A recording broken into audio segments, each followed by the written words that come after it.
कसम खुदा की डॉक्टर हाथ उठा के कहते हैं बस, थक गए, अपने बस की कुछ नहीं है, ये नहीं बचने वाला। पूछो डॉक्टर साहब से, कभी कभी ऐसा होता है हॉस्पिटल्स के अंदर, डॉक्टर देखता है कहता अरे बस 2 मिनट में ठीक हो जाएगा, लेकिन अगले 5 मिनट में खत्म हो जाता है। डॉक्टर कहता मर कैसे गया। कभी केस इतने सीरियस होते हैं, कहते हैं भाई बचना मुश्किल है, लेकिन फिर बच जाता है, फिर बच जाता है। डॉक्टर कहता बच कैसे गया। जानते हो तुर्की में जलजला आया, 40 सेकंड के अंदर हजारों जिंदगियों को मौत में बदल डाला, और फिर 12 दिन के बाद जिंदगी बचा के रब ने बता दिया सुन, मौत देने वाला भी मैं हूं, जिंदगी देने वाला भी मैं हूं। ये याद रखना, कभी ये मत सोचना तेरी तदबीर काम आती है, नहीं। हम लोगों ने दुआएं लेना छोड़ दी। गलत नहीं कह रहा हूं, जाओ शादी में देखो, हम सबकी दावत कर देंगे, अपनों को नहीं बुलाते। ये इतना बड़ा जुर्म करते हैं खुदा की कसम कि इसकी आह लेके बैठ जाती है, लेके बैठ जाती है। कई बार बारात की बारात ही खत्म हो जाती है। हम दावतें करते हैं लेकिन अपनों की नहीं। अपनों की दुआएं भी सबसे ज्यादा अहम होती हैं, अपनों की दुआएं। मैं एक साहब से मिला, उन्होंने कहा मैंने फलां पीर साहब के खाते में 5 लाख डाले, किस चीज के, ज़कात के। मैंने सीधा सवाल किया, तेरी बस्ती में कोई बेवा नहीं थी, कोई यतीम बेटी नहीं थी? कजी होंगे तो। मैंने कहा उन्हें क्यों नहीं दिया? कजी वो बहुत बड़े हजरत है इसलिए खाते में डाल दिया। मैंने कहा तूने हजरत के खाते में इसलिए डाला, हजरत से तेरी दुआ सलाम हो जाए, और तेरे गरीब बस्ती के मोहल्ले की गरीब बेटियां सिर्फ इसलिए बाप के सर पे बोझ बनी रही कि जहेज में देने के लिए उनके बाप के पास पैसा नहीं था। अगर ये 5 लाख उठा करके 5 गरीब बेटियों में बांट देता, उनके घर आबाद हो जाते। तूने मौलवी के खाते में डाला, उससे ताल्लुकात हो गए। गरीब के घर में डाल देता, मदीने वाले मुस्तफा से ताल्लुकात हो गए। सोच का फर्क है, हमारी सोच का फर्क है। ताल्लुकात के लिए पैसा इधर से उधर, कभी हुजूर से भी ताल्लुकात बनाओ। बनाएंगे इंशाअल्लाह, बोलो इंशाअल्लाह। नाराज मत होना पैसे वाले लोग। हाँ, मैं बात बता रहा हूं आपको। तो ये हम करते हैं, दुआएं लेने की कोशिश किया करो, दिलों में जगह पैदा करो। आज नफरतें बहुत हैं।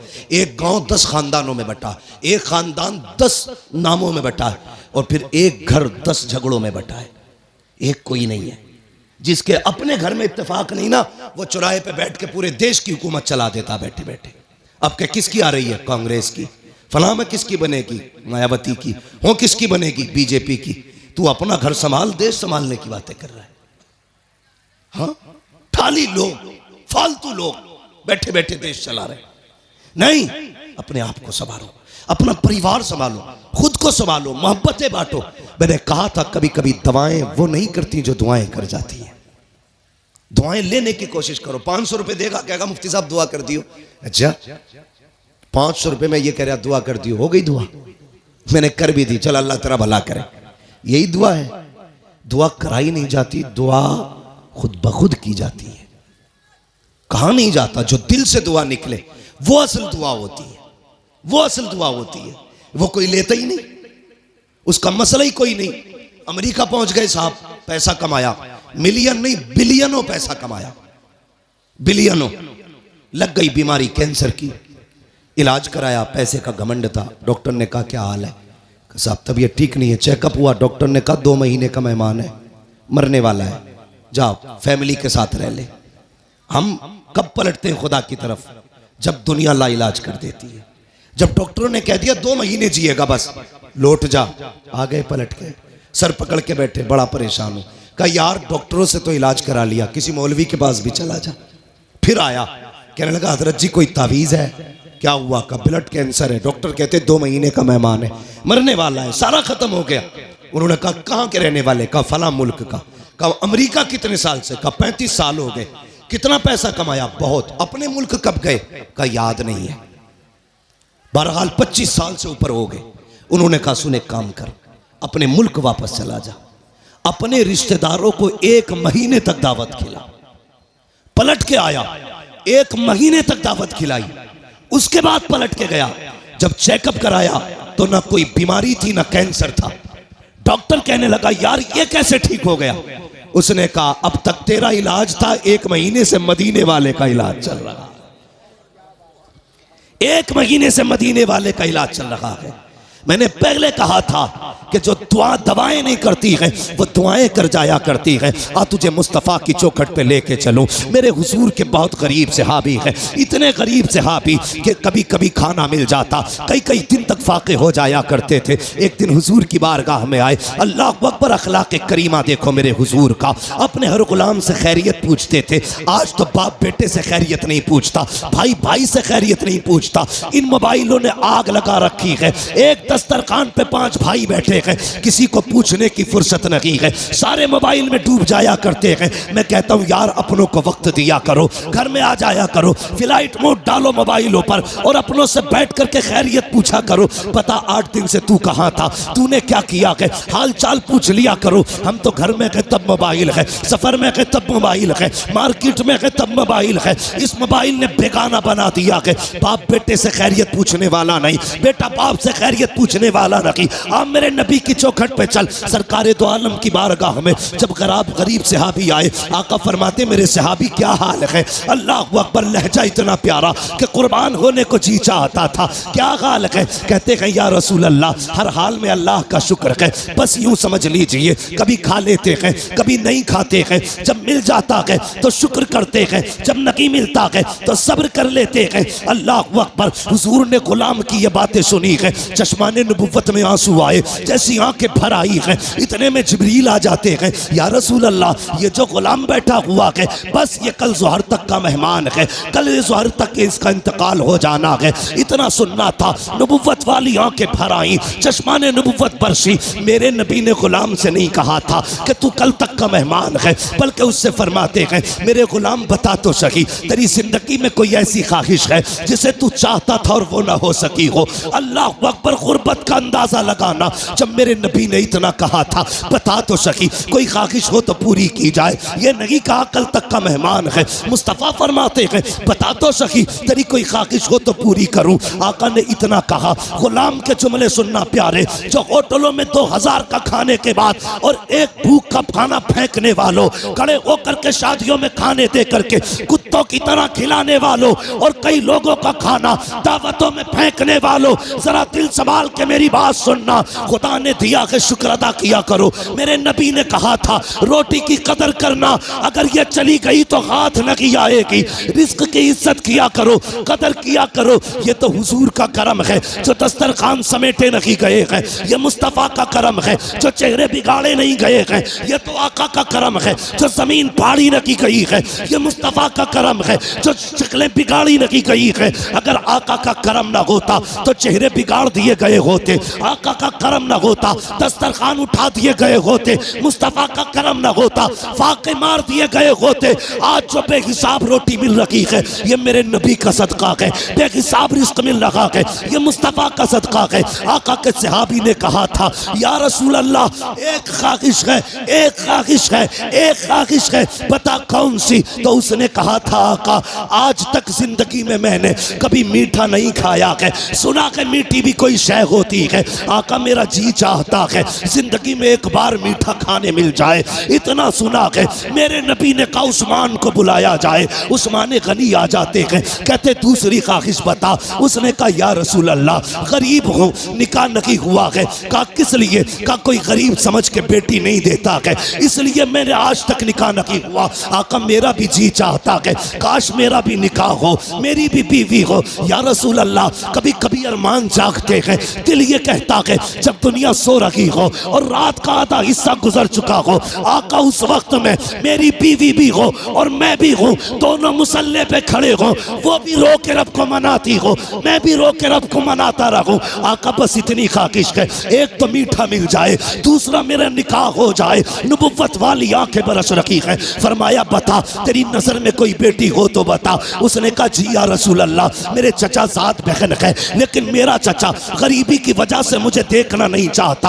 आका फरमाते बुलाया जाए इसके चचा को। जब उनके चचा को बुलाया गया, अब मेरे नबी का फैसला सुनना। आका फरमाते हैं मेरे सहाबी, मैंने तेरी बेटी का रिश्ता अपने इस गरीब सहाबी के साथ तय कर दिया है। फिर क्या था, मुस्तफ़ा का फरमान था, गर्दन झुक जाती है। आका फरमाते हैं कोई एतराज तो नहीं है। तो उन्होंने कहा था या रसूल अल्लाह, हक तो ये है बेटी का हाथ मांगा है, अगर सर भी मांग लेते हंसते हंसते जाने दे देते, इसलिए कि या रसूल अल्लाह जान देती हुई उसी की तो थी। हक तो ये है कि हक अता ना।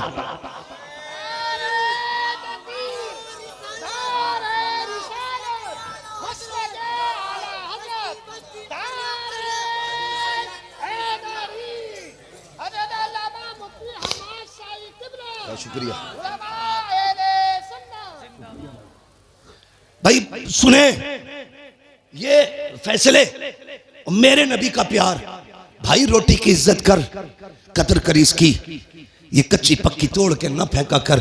खाने का अदब ये है, खाने के लिए बैठो तो अगर प्लेट में टूटी डलिया में टूटी रोटी के टुकड़े हो ना, पहले टुकड़े खा के रब को दिखाया कर, या अल्लाह मैंने नाशुक्री नहीं की है, मैं तो इन टुकड़ों के लायक भी नहीं था, ये तेरा एहसान है, तूने मेरे आगे ये टुकड़े रख दिए हैं। वो तो ये कहता है मेरा शुक्र अदा करोगे तो इतना दूंगा कि संभाला नहीं जाएगा, और नाशुक्री करोगे तो याद रखना ऐसे अजाब में मुब्तला करूंगा कि कोई बचाने वाला नहीं होगा। हुजूर ने इतना फरमाया कि तेरी बेटी के साथ इसका निकाह होना है। जी या रसूल अल्लाह का ताकीर ना करना। आका जानते थे कल जोहर तक का मेहमान है, मुस्तफ़ा जानते थे कल जोहर तक इसे मौत आने वाली है, इसलिए मेरे नबी ने कहा अब दिन का इंतजार नहीं है, अभी इसका निकाह होगा। अबू बकर जी या रसूल अल्लाह निकाह की जो जरूरतें हैं वो आप पूरी करेंगे। उस्मान जो हलवा है वो आपका बनाने की जिम्मेदारी है। ऐसा हलवा बनाना कि आज तक किसी ने ना खाया हो। मेरे गरीब गुलाम की तमन्ना है, ये हलवा खाना चाहता है, मीठा खाना चाहता है। हजरत उस्मान के यहाँ हलवा बना, हजरत अबू बकर सिद्दीक के यहाँ से निकाह का इंतजाम हुआ। जब निकाह हो जाता है, अल्लाह अकबर, आक़ा करीम को बताया था जिब्रील ने कि कल ज़ोहर तक का मेहमान है। रात गुजर जाती है, जब सुबह का सवेरा हुआ, फजर का वक्त आया, मेरे हुजूर ने गुलाम को बुलाया, फरमाया जाओ मेरे फला गरीब सहाबी के दरवाजे पे चले जाओ। आका किस लिए? कि अगर उसके दरवाजे से रोने की आवाज आ जाए तो तोड़ करके मुझे बता दिया जाए। आका ने इसलिए ड्यूटी लगाई थी, जब कहीं पे मैयत होती है तो अपने रोया करते हैं, और इसकी बीवी तो एक रात की दुल्हन है। जब इसके शौहर का इंतकाल होगा तो जाकिर के रोने का पता चल जाएगा। आगे क्या होना था ये तो मुस्तफ़ा जानते थे, लेकिन ड्यूटी आका लगा रखे हैं, जाओ इसके दरवाजे पे चले जाओ, जब इसके घर से रोने की आवाज आए तो मुझे खबर कर देना। प्यारे सुनना जरा दिल थाम करके, ये सहाबी ने फजर की नमाज पढ़ी, जाके उस सहाबी के दरवाजे पे बैठ गए। ज़ोहर हो गई, कोई नहीं रोया है। ज़ोहर की नमाज पढ़ी, आका फरमाते क्या हुआ? जी या रसूल अल्लाह अभी तक तो कोई नहीं रोया है। कहते फिर जाइए, फिर आए हैं, असर तक बैठे रखे, कोई आवाज नहीं आई। जब असर में आका से मुलाकात हो रही है, मुस्तफ़ा फरमाते हैं पता क्या हुआ? कहते या रसूल अल्लाह मैं सुबह से देख रहा हूँ उस घर से कह कहों की आवाजें आ रही है, हंसी और खुशियों की आवाजें आ रही है। आका उस घर में कोई नहीं रोया है। इतना सुनना था, हुजूर ने सजदे में सर रखा, ए मेरे मालिक बता तो सकी, कल जो जिब्रील ने बताया था वो तो सही था, जिब्रील तो झूठ नहीं बोलेगा, तेरे फैसले भी हक है। जिब्रील ने ये कहा था ये ज़ोहर तक इंतकाल कर जाएगा, मगर मेरे मालिक बता तो सकी अभी तक वो मरा क्यों नहीं है, उसको मौत क्यों नहीं आई है। अब जरा दिल थाम के सुनना प्यारे, रब ने जिब्रील को भेजा, जा मेरे महबूब से जाके कहानी बता दे। हजरत जिब्रील आए हैं, या रसूल अल्लाह बेशक इसको ज़ोहर में इंतकाल कर जाना था, इसकी जिंदगी ज़ोहर तक थी,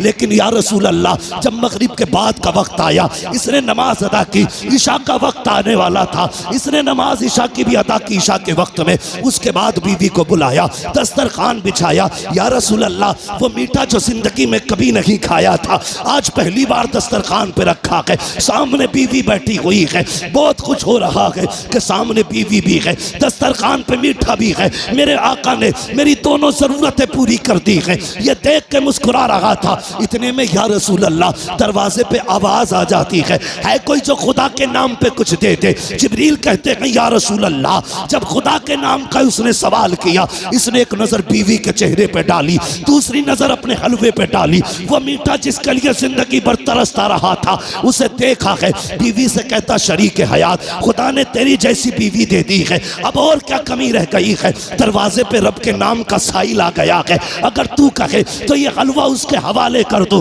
बीवी ने कहा मेरे सरताज जैसे तेरी मर्जी है। जिब्रील कहते हैं या रसूल अल्लाह, उसने अपनी जिंदगी की सबसे पसंदीदा ग़िज़ा हलवा उठाया, खुदा के नाम पे गरीब को दे दिया और कहा जब गरीब के हाथों में हलवा आया, आका उसकी जबान से जुमला निकला, खुदा तेरी खुशियों को सलामत रखे, खुदा तेरी खुशियों को सलामत रखे। जिब्रील कहते हैं या रसूल अल्लाह, फैसला तो मौत का हो चुका था, लेकिन जब उस फकीर ने कहा था खुदा तेरी खुशियों को सलामत रखे, रब ने फैसला कर दिया ए जिब्रील, इसने अपनी मनपसंद से मेरी रजा के लिए अपने आगे से उठा करके गरीब के हवाले कर दी है। जाओ, मैंने इसकी जिंदगी को मौत को जिंदगी में तब्दील कर डाला है और इसके गमों को दूर करके इसकी जिंदगी को खुशियों से आबाद कर डाला।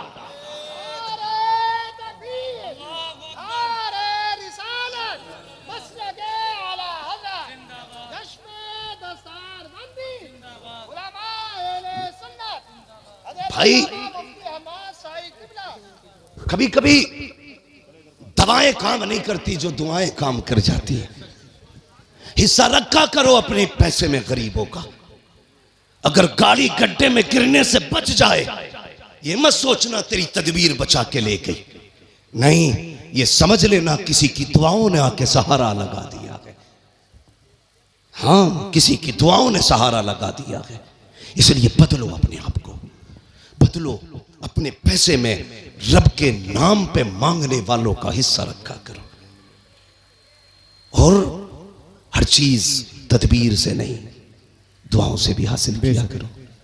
लोगों से दुआएं लेने के हालात पैदा करो, दुआएं लेने के हालात। लेकिन मेरी कौम के जवान, एक तकलीफ है मुझे, सिरसखेड़े में जितने पुरानी दीनदारी है ना, उससे बड़े बड़े डीजे भी बजते हैं शादियों में। ये खबरें भी हमें मिलती हैं, जहां तुम्हारे जलसों की शोहरतें हैं वहां तुम्हारे डीजे की भी शोहरतें कम नहीं है।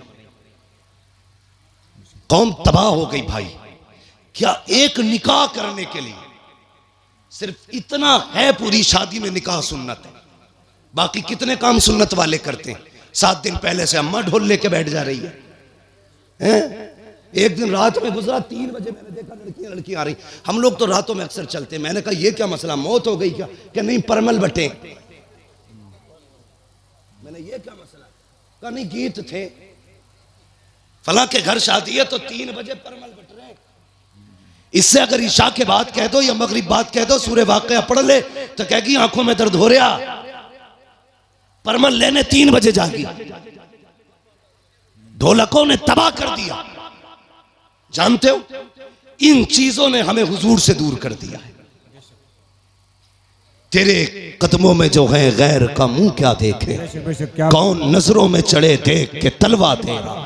और हम तो ये कहते हैं या रसूल अल्लाह, तेरे टुकड़ों पे पले गैर की ठोकर पे न डाल, छिड़कियां खाएं कहां छोड़ के सदका तेरा। सुभान अल्लाह, सुभान अल्लाह, बहुत अच्छे। हम क्यों जलील हो रहे हैं? हाँ, कुछ बातें ऐसी हैं जो मैं माइक पे नहीं कह सकता, लेकिन तुमसे कहना जरूरी थी, इसलिए कि सिरसखेड़े वालों तुम्हारे दिमाग भी बड़े खराब हुए। नहीं कह सकता माइक पे उन बातों को, इशारातन समझ जाओ। डॉक्टर इकबाल ने कहा था कि मोहम्मद से वफा तूने तो हम तेरे। ये जहां चीज है क्या लो हो कलम तेरे। इसका क्या मतलब है? इसका मतलब यह है खुदी को कर बुलंद इतना कि हर तकदीर से पहले खुदा बंदे से खुद पूछे बता तेरी रजा क्या है। सुभान अल्लाह, सुभान अल्लाह, बहुत अच्छे। बदलो अपने आप को। जानते हो, इन चीजों ने हमें दूर कर दिया हुजूर से। गानों ने उम्मत को तबाह करके रख दिया। एक होता है इनफरादी गुनाह, एक होता है इज्तिमाई गुनाह। मुफ्ती नईम साहब चले गए भाई। एक होता है इनफरादी गुनाह, एक होता है इज्तिमाई गुनाह। इनफरादी गुनाह तो ये लीड लगी है, हम खुद सुन रहे हैं। और इज्तिमाई गुनाह ये है कि ऊपर रखे सुराई, नीचे रखा साउंड, फुल आवाज करके धमाधम चल रही है। ये वो बिला वजह का गुनाह है जिसे लेके तुम अपनी नस्लों को तबाह करने पे लगे, बिला वजह का गुनाह। मैं इस पे ज्यादा लंबी गुफ्तगू नहीं करूंगा, वक्त हो चुका है, इसलिए कि थोड़ी ही देर में पीर तरीक़त रहबर राह शरीयत नबीर आला हजरत, हाँ खानकाहे आला हजरत का चश्मो चराग, हम आशिकान की जान, हमारे अकीदे की पहचान, इमाम अहमद रजा खान का शहजादा हुजूर अहसन मियाँ साहब क़िबला तशरीफ लाने वाले हैं। हाँ लाने वाले नहीं, इंशाल्लाह। कितनी देर लगेगी? आने वाले हैं इंशाल्लाह, थोड़ी देर में हजरत तशरीफ लाने वाले हैं। देखना यार, चेक के कहोगे यार अगर अहसन मियाँ का चेहरा ऐसा है तो बरेली के अहमद रजा का चेहरा कैसा? बहुत अच्छे। देखना, देखते रह जाओगे। हाँ वो जात भी आने वाली है इंशाल्लाह, और देखना जब वो आएंगे ना तो हर तरफ नूर ही नूर नजर आएगा, महफिल में रूहानियत नजर आएगी। मैं बात पूरी कर लूं, अपनी इजाजत हो तो? थके तो नहीं अभी आप लोग? मैंने हाथ नहीं उठवाए थे आपके बीच बीच में, मैं इसलिए हाथ नहीं उठवाता, कहता इसलिए नहीं हूं भाई, माल अच्छा होता है तो खुद बिकता है। जी जी बेशक। है ना? शोर मचाने की जरूरत क्या है, मोहब्बत से कह दो या रसूल अल्लाह। इतनी जोर से आपने या रसूल अल्लाह कहा कि 3 मिनट तकरीर और होनी चाहिए। ठीक है जी, अगर 5 मिनट करानी है तो जरा और जोर से कह दें या रसूल अल्लाह। बहुत चालाक लोग हैं माशाल्लाह, जान लोगे क्या करीब की? नहीं 20 मिनट बहुत लंबी बात हो जाएगी, मेरी बात सुने जो मैं कह रहा हूं। इन चीजों ने हमें हुजूर से दूर कर दिया, गानों ने। इन बेटी, कई माएँ तो ऐसे कहती हैं ना ढोल ना बजा तो फिर मजा ही ना आगा, ऐसा लगेगा जैसे मैयत हो गई। ये जो पुरानी अकड़वी बुढ़ी है ना, अकड़वी ऐसे झुक गई, बाज नहीं आ रही। लड़कियां अगर पढ़ रही है ना, दीन से जुड़ी है, नाम गलत है, चुप जा, नई मुफ्ती बन के आई है, तुम्हारी शरीयत नहीं है, ऐसे कहेगी। हमारे तो 7 पुश्तों से होता चला रहा, तब कोई मौलवी ना था, अब बंद होंगे, ये कह के उन्हें चुप कर दिया जाता है। मगर थोड़ी देर तो चुप कर लोगी बच्चियों को तुम, हमेशा के लिए नहीं। इस्लाम की फितरत में कुदरत ने लचक दी है, जितना के दबाओगे उतना ही हरा होगा, बेशक बेशक। सुभान अल्लाह। उतना ही उभरना है इसको, किस किस को रोकोगे? बंद करो यार ये तमाशे। एक निकाह सुन्नत है खाली, उसमें देखो 7 दिन पहले ढोलक बज रही है, गलत। शादी वाले दिन डीजे चल रहा, गलत। नोटों के हार पड़ने सरासर गलत। उसके बाद फिर जो रस्में अदा हो रही है, किसी के हाथ